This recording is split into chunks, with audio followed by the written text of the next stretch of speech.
زي ما قلنا في الحلقة اللي فاتت من فيديو ضمائر الوصل ان معظم الطلبة بيتلخبطوا لما بيجي يحلوا على related pronouns زي who which و that و whom whose والحاجات اللي زي كده. الفيديو اللي فات شرحنا الاستخدامات بتاعة whose where when وكمان whom what و why. في الفيديو بتاع النهاردة هنكمل شرح ضمائر الوصل وهنتعرف على who which و that وكمان الاوميشن او الحذف. فلو مهتم بالمحتوى ده لازم تتابع فيديو النهارده. السلام عليكم ورحمة الله وبركاته، معكم ام اس كي من قناة يلا انجليزي اللي مهتمة بتعليم اللغة الانجليزية من البداية، وكمان معانا بلاي ليست خاصة بالثانوية العامة، وبننصحك تشترك في القناة طبعا عشان يوصلك كل الفيديوهات الجديدة وتفعل زر الجرس عشان يوصلك كل الفيديوهات الجديدة. ويلا بينا نبدأ فيديو النهاردة. السلام عليكم ورحمة الله وبركاته، ان شاء الله النهاردة نكمل درس ال relative pronouns او ضمائر الوصل، معانا part 2. وفي المرة اللي فاتت كنا اتكلمنا عن بعض الضمائر زي where when whose how what why. لو ما كنت شفت الفيديو ممكن تطلع تشوفه يطلع لك فوق. والنهارده بنكمل بقية الضمائر، وعندنا النهارده أول ضمير معانا هو. وكلمة هو معناها الذي أو التي. الذي أو التي، وبيجي دايما بعد اسم عاقل، بعد حاجة عاقل يعني. زي المثال اللي معانا بيقول This is the man who helped me. This is the man، و the man ده طبعا حاجة عاقل. who الذي، helped me الذي ساعدني. أو this is the man who I helped. who I helped. خلي بالك إن في فرق بين المثالين. في المثال الأول بقول هذا هو الرجل الذي ساعدني. who جه بعديها فعل، يعني هي كده محل الفاعل. لكن في الجملة التانية بقول this is the man who I helped. هذا هو الرجل الذي ساعدته. فهتلاقي إن هو في المثال التاني جه وراها subject أو فاعل، معنى كده إنها بتحل محل المفعول. يبقى ممكن هو تكون بعدها فعل، أو ممكن هو تكون بعدها فاعل. معانا مثال تاني بيقول this is the man who I talked to. who I talked to الذي تحدثت معه. خلي بالك إن أنا حرف الجر موجود عندي في آخر الجملة، لكن لو الجملة مكتوبة كده this is the man to وجاب لك سبيس أو نقط I talked، فلو جه حرف الجر قبل النقط مش هينفع تستخدم هو نهائيا، ولازم تستخدم في ساعتها هوم، علشان لو جه عاقل بعديه حرف جر لازم نستخدم هوم. معنى الكلام ان تستخدم هو بعد اسم عاقل بمعنى الذي او التي، ولا تستخدم عند وجود حرف جر قبلها. يبقى انا كده هو بتوصف اسم عاقل وما بتجيش لو في قبلها حرف جر، لكن بستخدم هوم. تاني ضمير معانا اللي هو الضمير which. which معناها برضو الذي أو التي، بس which بتيجي مع اسم غير عاقل. زي المثال بيقول The bag which I bought was exorbitant. The bag which I bought was exorbitant. وكلمة exorbitant معناها غالي جدا. أو ممكن أقول This is the house which my father built. هذا هو المنزل الذي بناه أبي. وخلي بالك هنا ان ترجمة which في الجملة الذي، علشان كده احيانا ممكن تلاقيها بعد اسم المكان، بس عشان الجملة ترجمتها الذي او التي، مش حيث هنحط which، مش هنحط where. زي الجملة دي، يعني ده البيت اللي بابا اشتراه او اللي بابا بناه، يبقى which بتيجي بعد اسم غير عاقل. لكن في استخدام تاني لكلمة which، وممكن اجيبها بعد جملة، يعني ممكن تعود على جملة قبلها. فأنا ممكن أقول I played a lot which made me tired. يعني لعبت كتير جدا واللعب ده الجملة كلها which made me tired الذي جعلني متعبا. طب which هنا عايدة على إيه؟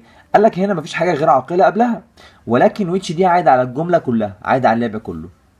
يبقى أنا كده هستخدم which بعد الاسم الغير عاقل بمعنى الذي أو التي، وقد تعود على جملة كاملة.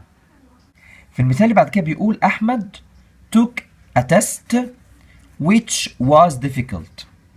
يعني بيقول أحمد عمل امتحان أو امتحان والامتحان ده الذي كان صعبا، فكلمة which دي عايدة على كلمة test. لكن في الجملة تحتها بيقول أحمد got very bad marks، يعني حصل على درجات سيئة جدا which made his parents very sad. طيب كلمة which دي عايدة على ايه؟ قالك ان هي عايدة على الجملة كاملة، على حصول أحمد على درجات سيئة، وهذا جعل والديه حزينين جدا. فهتلاقي ان كلمة which دي عايدة على الجملة قبلها كلها. وفي الحالة دي لما which تعود على جملة كاملة هتسبقها بكوما، تحط قبلها كوما. من النقط المهمة جدا اللي الناس كتيرة بتتلخبط فيها استخدام حروف الجر قبل which. خلي بالك ان حرف الجر مع which بيرتبط بالكلمة اللي قبلها او بالفعل اللي بيجي في اخر الجملة. احيانا بنربط او بنستخدم حرف الجر مع which على حسب الكلمة اللي قبلها او تسبقها او الفعل اللي بيجي في اخر الجملة. هنا بيقول 18 is the age. the age تمام كده ده وقت طبعا، فممكن استخدم when we can get a license. 18 is the age when we can get a license. يعني ال 18 ده سن 18 هو العمر اللي انا عندما يمكنني الحصول على ايه؟ على رخصة. انا ممكن احط مكان when which مع حرف جر، بس حرف الجر اللي هختاره ده هيكون بيجي مع كلمة age. فهشوف كلمة age بيجي مع حرف الجر ايه؟ بيجي معاها حرف الجر at. يبقى هحط at which على حسب الكلمة دي. يبقى أنا هنا أقول 18 is the age at which we can get a license. يبقى ممكن أحط when أو at which. at دي جت على أنهي؟ على حسب إيه؟ جت على حسب كلمة age اللي قبلها. طيب في بعض الحاجات اللي ممكن تساعدك تعرف حروف الجر اللي مرتبطة بwhich. لو جات لك كلمة age أو time أو meeting بتحط بعدها at which. ولو جات لك كلمة article أو conversation أو novel أو book أو year أو story أو magazine أو month بتحط معاها حرف الجر in which. يبقى article in which, conversation in which, magazine in which وهكذا. أما لو جات لك كلمة day مثلا بتحط معاها on which علشان day بيجي معاها on Friday وهكذا. لكن في بعض الأحيان حرف الجر ده بيرتبط بالفعل اللي موجود في آخر الجملة. زي هنا بيقول he made a mistake space which he should apologize. الله، كلمة mistake ما بيرتبطش معاها حرف جر معين، لكن كلمة apologize بيجي معاها حرف الجر for. فأنا لو عايز أقول هنا حرف جر قبل which هقول he made a mistake for which he should apologize. فخلي بالك لو عندك الفعل apologize هتحط for which. طيب كلمة زي كلمة mean يعني يقصد أو يعني لو جات لك هتبقى by which. لو جات لك كلمة reply اللي معناها يرد هتحط معاها to which. لو جات لك كلمة depend يعني يعتمد على هيبقى قبلها on which، لأن دايما عارفين إن depend بيجي معاها on، depend on، reply to، mean by، apologize for وهكذا. هنحط he made a mistake for which he should apologize. أما تالت ضمير معانا هو الضمير that. وخلي بالك إن that ممكن يجي بعد الاسم العاقل أو الاسم الغير عاقل. أول مثال بيقول this is the man. ممكن في الجملة دي أقول who helped me، أو ممكن أحط كلمة that helped me.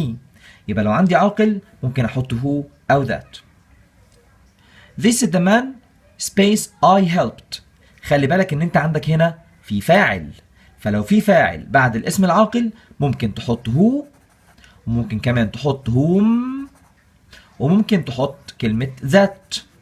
يبقى لو في فعل هينفع احط who او that بس، لكن لو في فاعل هينفع احط who او whom او that. كل الكلام ده لو عندي اسم عاقل قبل النقط. الجملة اللي بعد كده بتقول this is the girl, I saw.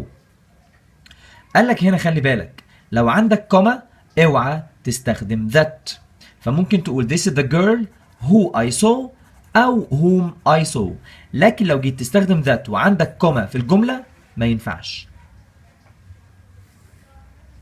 مع الاسم الغير عاقل لو قلت the car space I bought was expensive ممكن تحط بعده كلمة car ضمير الوصل which أو ضمير الوصل that. The car which أو that I bought was expensive. طب ركز كده في الجملة التانية the bag وبعد كده كوما she got was big، يعني الشنطة اللي هي جابتها كانت كبيرة. قالك أدام في كوما اتعلمنا من المثال اللي فوق إن أنا ما ينفعش أستخدم that أبدا، بستخدم which، لكن that لا، مش بستخدمها لو في كوما. هنا بيقول the man with space I was talking is great. الراجل اللي انا كنت بتكلم معاه ده كان عظيم. قال لك هنا كلمة man بعديها حرف جر، هنا مش هينفع استخدم الا whom، فمش هينفع لا هو ولا that علشان في حرف جر. طول ما في حرف جر بعد الاسم العاقل بنستخدم whom، مش بنستخدم له ولا that. طب هنا بيقول the cat وده غير عاقل. about space I talked was blind. القطة اللي كنت بتكلم عنها دي كانت عامية مش بتشوف. فقال لك ان الاسم الغير عاقل لو جه بعديه حرف جر مش هينفع تستخدم الا which، ومش هينفع ابدا تستخدم that طول ما في حرف جر قبلها. فاحنا كده ممكن نقول ان that بتحل محل الاسم العاقل والغير عاقل الا اذا سبقت بفاصلة اللي هي الكوما يعني، او حرف جر preposition زي on وin وat وabout وهكذا. في بعض الاحيان استخدام كلمة that بيكون اجباري، يعني بيكون عندي مفيش اختيار صح الا هي. امتى؟ قال لك الكلام ده لو عندك صيغة مقارنة من الدرجة الثالثة. بص كده معايا، علي is the tallest person space I have ever met. علي أطول شخص شفته. قال لك لو عندك اسم عاقل وبعديه صيغة مقارنة، في الحالة دي ممكن استخدم هو أو استخدم ذات. لكن لو عندك اسم غير عاقل، لو قال لك this is the tallest tree I have ever seen، لو الاسم عندك غير عاقل ومعاه صيغة مقارنة بيبقى الحل الوحيد ان انت تستخدم that فقط مش that او which. يبقى مع صيغ المقارنة اللي فيها est او most تستخدم that فقط مع غير العاقل، وممكن استخدم هو او that مع العاقل. في بعض الكلمات اللي لو جت هستخدم كلمة that بس، مش هستخدم لا which ولا هو. ومن الكلمات دي كلمة all او much او little او thing او any او some أو the only. الكلمات دي لو جت بحط بعديها كلمة that فقط. يعني بيقول that was all space he said، هقول all that he said. all that. the thing space he bought was a car. قال لك هنا أدام عندك كلمة the thing هتحط بعديها the thing that مش the thing which. لو قال لك the only person space came was my brother، الشخص الوحيد اللي جه يبقى اخويا. the only person ادام عندي كلمة only يبقى انا هستخدم كلمة that بس مش هو ولا which. من الحاجات اللي هنتكلم عليها برضو النهاردة امتى اعمل omission. وكلمة omission يعني حذف، ودي جاية من كلمة omit، وomit يعني يحذف، والاسم منها omission. قالك خلي بالك عندنا حالات ممكن احذف فيها ضمير الوصل. اول حالة لو عندي الجملة بتقول that's the man who أو that أو whom I talked to. عندي هنا الجملة فيها ضمير وصل who أو that أو whom وبعديها في فاعل. فدي أول حالة معانا، إن أنا لو عندي ضمير الوصل بعديه فاعل ممكن أحذف ضمير الوصل من غير ما أعمل أي تغيير. بقول that's the man I talked to. that's the man I talked to. طب يا جماعة فين ضمير الوصل؟ قال لك طول ما أنت عندك فاعل وضمير الوصل كده بيحل محل المفعول يبقى انا ممكن احذفه، ولكن الحاله دي ما تنفعش لو كان عندي كوما او لو كان عندي حرف جر قبل الضمير. يبقى انا ممكن احذف that او whom او which او who اذا اتى بعدهم فاعل ولم يسبق او لم يسبقوا بكوما او حرف جر. يعني بص كده that's the movie I told you about. هنا كان ينفع احذف الضمير لان البريبوزيشن او حرف الجر في اخر الجمله. لكن لو انا قلت كده that's the movie about which I told you، ادام حرف الجر جه قبل الضمير يبقى ما ينفعش احذف الضمير ده حتى لو بعديه فاعل. المثال اللي بعده بيقول كايرو وعندنا كوما which I like is great. فقال لك هنا طول ما انت عندك في كوما ما ينفعش تحذف ضمير الوصل. كايرو which I like is great لو عندي preposition او لو عندي كوما ما بينفعش احذف الضمير. تاني حالة معانا ممكن احذف فيها ضمير الوصل لو كان عندي في الجملة تعبيرات زي the first او the last او the second او the third اي عدد ترتيبي. ساعتها ممكن احذف ضمير الوصل واحط مكانه to والمصدر. يعني لو قلت he was the last one that arrived. He was the last one that arrived. عندي that وعندي the last one. كلمة the last دي أدام موجودة يبقى أنا ينفع أشيل that وأحط مكانها to والinfinitive، فأقول he was the last one to come أو he was the last one to arrive ده مكتوب في الجملة. يبقى إذا وجدنا the first أو the last أو the second يمكن حذف الضمير وهنحط مكانه to والinfinitive. مثلا she was the first girl that went out. that went out ممكن أشيل that وأحط مكانها she was the first girl to go out. يبقى ده عندي the first ينفع أحذف الضمير وأحط مكانه to والمصدر. تالت حالة معانا في حذف ضمير الوصل لو كان ضمير الوصل ده بعديه فعل مبني للمعلوم، زي في الجملتين اللي عندنا بيقول students who arrive late should be punished، والجملة التانية بتقول the machine which produces cloth is expensive. يعني الطلبة اللي بيجوا متأخرين المفروض يتعاقبوا، أو المكنة أو الآلات اللي بتعمل القماش بتكون غالية. قال لك هنا إن كلمة هو ضمير الوصل ده بعديه كلمة arrive وده فعل مبني للمعلوم، فقال لك هنا أنت ممكن تشيل هو arrive اللي هي معناها الذين يصلون، يعني الطلبة أو التلاميذ الذين يصلون متأخرين يجب أن يعاقبوا. ممكن أحذف هو arrive الذين يصلون واكتب مكانها بالعربي الواصلين، فأقولها كده students وأقول students arriving. الله، الاي ان جي ده بيعمل ايه؟ قال لك ده بيحل محل ضمير الوصل اللي وراه فعل مبني للمعلوم وبيكون معناه بالعربي زي اسم الفاعل الطلبة الواصلين. Students arriving late should be punished. Students arriving يبقى لو عندي ضمير وصل بعديه فعل مبني للمعلوم ممكن احذفه واحط مكانه verb ing. نفس الكلام هيحصل في الجملة دي. The machine which produces cloth is expensive. فأنا ممكن أقول the machine وبدل ما أقول which produces التي تنتج أقول المنتجة. The machine producing. The machine producing cloth is expensive. الآلة المنتجة للقماش تكون غالية. يبقى أنا كده إذا كان الفعل بعد ذات أو which أو هو مبني للمعلوم يمكن حذف الضمير والفعل كمان ونضع verb ing بمعنى اسم الفاعل. أما الحالة الرابعة معانا الجملة بتقول clothes which are made in China are great. يعني الملابس التي صنعت في الصين أو التي تصنع في الصين تكون عظيمة. والجملة الثانية بتقول people who are rescued from fire are sent to hospital.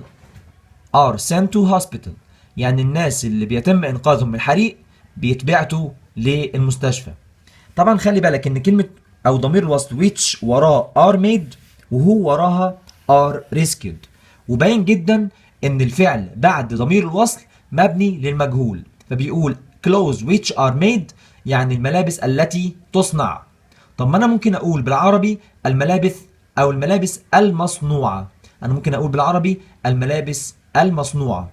فقال لك هنا أنت ممكن تشيل which are made وتحط مكانها تصريف ثالث بس، فتقول clothes made in China are great يعني الملابس المصنوعة في الصين تكون عظيمة.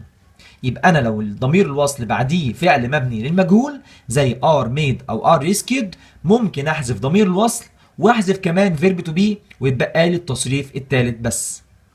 الجملة الثانية بتقول people who are rescued from fire are sent to hospital. فأنا ممكن أقول people rescued from fire are sent to hospital. يبقى أنا كده يمكن حذف ضمير الوصل ونضع مكانه تصريف ثالث بس إذا كان بعد الضمير فعل مبني المجهول وهيكون هنا اسم مفعول. خلي بالك من الجملتين دول، بيقول the car was stolen yesterday لكن تحت بيقول the car stolen yesterday was mine. الجملة الأولى فيها was stolen مش stolen بس لأن دي جملة واحدة مش مربوطة بضمير وصل، فبتقول the car was stolen yesterday وكده الجملة خلصت، يعني العربية اتسرقت امبارح. فما ينفعش تستخدم تصريف ثالث بس لان دي جمله واحده. لكن الجمله الثانيه بيقول the car stolen yesterday was mine. العربيه المسروقه امس دي تخصني بتاعتي. فكده عندي جمله وجمله ثانيه. الجمله الثانيه دي كان فيها ضمير وصل، كان قصده يقول which was stolen، فحذف which was وخليها stolen بس، علشان انا لو عندي ضمير الوصل بعد فعل مبني المجهول ممكن احذف واخلي التصريف الثالث بس. اما الحاله الخامسه لحذف ضمير الوصل، ان انا ممكن احذف بعض التعبيرات واحط مكانها حرف جر زي with او in. نشوف كده المثال بيقول the man who has black hair is my father. الراجل اللي عنده شعر اسود ده يبقى ابويا. او ممكن بيقول the woman who is wearing a dress is my mother. يعني الست اللي لابسه فستان دي تبقى امي. فبيقول في المثال الاول the man who has black hair. كلمة who has black hair دي او التعبير ده انا ممكن اشيل who has واحط مكانها حرف الجر with. the man with black hair يعني الرجل الذي له. كلمة with هنا معناها who has. او اقول the woman who is wearing a dress is my mother. فبدل ما اقول who is wearing a dress اقولها the woman in a dress. in a dress يعني الست اللي لابسه فستان دي ذات الفستان. طيب ممكن استخدم in او استخدم with، بس امتى؟ قال ان حرف الجر in ممكن يستخدم مع الملابس. يعني in a dress، in a suit يعني في فستان في بدله، in a shirt يعني لابس قميص. لكن with هتيجي مع لون الشعر او لون العين او الاكسسوار زي الطواقي القبعات الساعات، او ممكن كمان تيجي مع الملابس. تمام؟ يبقى with ممكن تكون اعم شويه. الملابس بيجي معاها in بس، لكن الحاجات الاكسسوار ولون الشعر والعين بتيجي معاها with. اخر جزئيه نتكلم عليها الفرق ما بين الديفايننج والنون ديفايننج ريلاتيف كلوزز، يعني الجمل التعريفيه والجمل الغير تعريفيه. ايه ده؟ يعني ايه جمل تعريفيه جمل غير تعريفيه؟ دايما بنقول لو في كوما ما تحطش ذات. الكوما دي بتاعت ايه؟ قال لك خلي بالك معايا من المثالين دول. بيقول my brother who is a doctor is kind وحط two commas. الجمله اللي تحت بتقول my brother who is a doctor is kind ومن غير كوما. الله، الجملتين زي بعض بالظبط. الكوما هتفرق في المعنى؟ قال لي ايوه. في الجمله الاولى who is a doctor دي جمله زياده، جمله اعتراضيه يمكن حذفها. طب وهتفرق معايا ازاي؟ هتفرق معايا في المعنى؟ قال لي ايوه، يعني المعلومه اللي انا حطيتها زياده دي مش مهمه. معنى كده ان انا عندي اخ واحد، فالمعلومه دي ما زودتلكش اي حاجه. هو اخ انا بتكلم عنه. my brother who is a doctor is kind، قصدي اقول اخويا الوحيد ده يبقى طيب. مش هتزود عندك معلومه لو انا قلت لك ان هو دكتور او غير دكتور، كده مش هميزه لان هو اصلا واحد. في الجمله اللي تحت بيقول my brother who is a doctor من غير كوما، معنى كده ان دي جمله اساسيه. تمام؟ لا يمكن حذفها. الله، طب لو حذفتها قال لك المعنى يصبح غير واضح. ازاي؟ علشان انت هنا عندك اكتر من اخ، فلما تيجي تتكلم عن واحد منهم تقول my brother اللي هو دكتور يعني و is a doctor، من غيرها انا هتلخبط is kind. معنى كده ان لو في كوما يبقى الجمله دي زياده ممكن اشيلها. المعلومه اللي بتديهاني معلومه مش لازمه عندي، مش هتفيدني بحاجه. لكن الجمله اللي ما فيهاش كوما بتكون معلومه اساسيه. فلو كانت المعلومه اساسيه مش بنحط الكوما، ولو كانت معلومه زياده بنحط الكوما. طب يا مستر اديني مثال افهم بيه الكلام ده. بص كده بيقول my mother is kind، امي طيبه. هو انا لما اتكلم على امي هتفهم ان انا عندي كام ام؟ هي واحده. فبيقول لك اختار who is a doctor ولا who is a doctor ولا that is a doctor ولا that is a doctor. الناس اتلخبطت. لا خلي بالك ان في who is a doctor معاها كوما وفي that is a doctor معاها كوما. طبعا الجمله اللي فيها that مع الكوما ما تنفعش. طيب تمام. ايه بقى؟ قال لي هنا ان mother دي كده كده معروفه، يبقى انا لما هضيف معلومه هضيف معلومه زياده. يبقى هاخد who is a doctor بالكوما، لاني لو ما حطيتش الكوما كاني بعرفك انهي ام في الاثنين، وانا اوريدي عندي ام واحده. يلا بينا نحل بعض الامثله علشان نثبت اللي احنا خدناه. فاول مثال بيقول yesterday I played a long game of tennis with my brother when ولا that ولا which ولا for which made me very tired. اتفقنا ان انا ممكن تكون الجمله كلها عايد على ضمير وصل واحد اللي هو which. يبقى اقول yesterday I played a long game of tennis with my brother which made me very tired. واحد يقول لي يا مستر طب ايه المشكله اما استخدم that؟ هقول له مش هينفع علشان في كوما. المثال التاني بيقول they said something very cruel space I think they should apologize، وجايب كذا حرف جر مع which، بس احنا اتفقنا ان كلمة apologize بيجي مع حرف الجر for، فهنختار for which. بعد كده بيقول the person space does most of the cooking in our family is my mother. the person يعني شخص، فبالتالي هيجي معاه حاجة من الاتنين، يا اما هو يا اما that، وذات مش موجودة فهنختار هو. وخلي بالك ان في فعل بعد النقط، فطبعا عمري ما استخدم whom. بعد كده بيقول 1837 was the year، وير ده اسم زمان. بعد كده بيقول فيكتوريا became queen، وده اسم زمان فبنستخدم مع اسم الزمان when. Alexandria space my mother was born is in northern Egypt، والكسندريا اسم مكان وفي بعدها فاعل ومفيش حرف جر فهنختار where، والى جانب ان المعنى حيث. Cleopatra space was very beautiful was the last pharaoh of Egypt، يعني كليوباترا دي كانت جميلة، كانت آخر الفراعنة. وخلي بالك هنا إن بعد النقط في was وقبل النقط في كوما، فمش هينفع استخدم ذات علشان الكوما، ومش هينفع استخدم whom علشان مفيش فاعل، لكن الحل هيبقى who.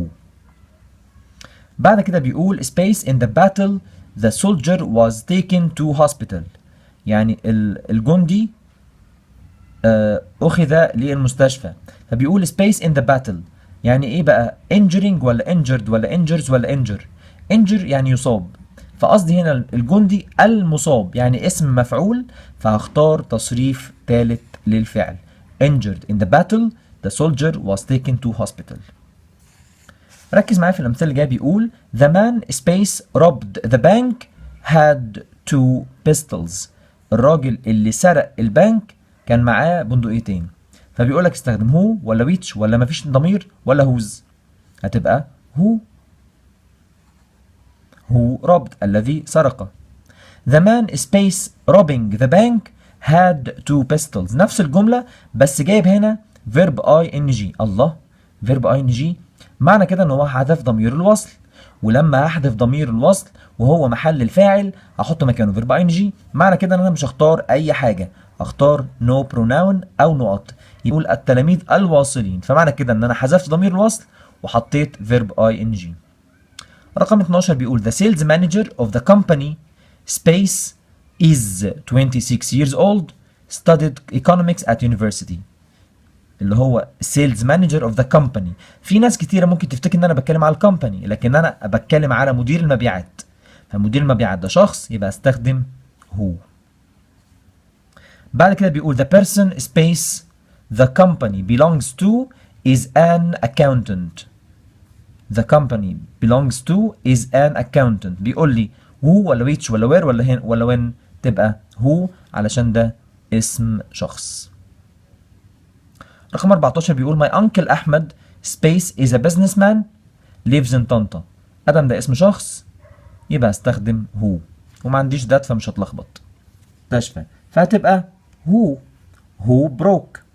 المثال اللي بعده بيقول the boy space broken his legs، اللي كسر رجليه، بس كتب broken مش broke. الله، broken محتاجة قبلها have أو has، يبقى بدل ما اختار هو اختارها who has broken.